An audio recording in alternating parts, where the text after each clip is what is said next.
قایقی خواهم ساخت، خواهم انداخت به آب، دور خواهم شد از این خاک غریب که در آن هیچ کسی نیست که در بیشه عشق قهرمانان را بیدار کند.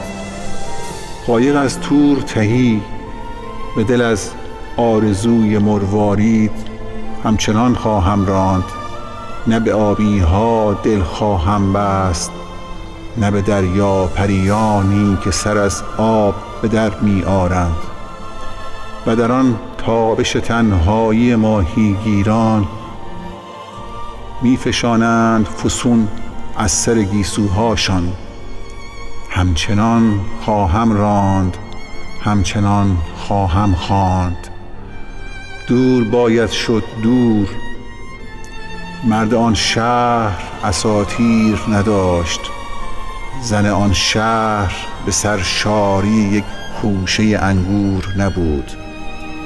هیچ آیین تالاری سرخوشی ها را تکرار نکرد، چال آبی حتی مشعلی را ننمود. دور باید شد دور. شب سرودش را خواند، نوبت پنجره هاست. همچنان خواهم خواند، همچنان خواهم راند.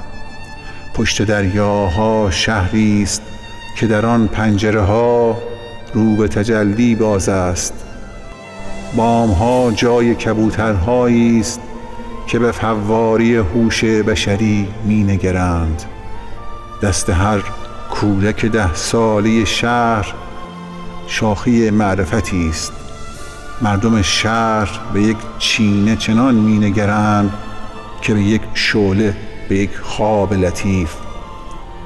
خاک موسیقی احساس تو را می شنود و صدای پرمرغان اساطیر می آید در باد.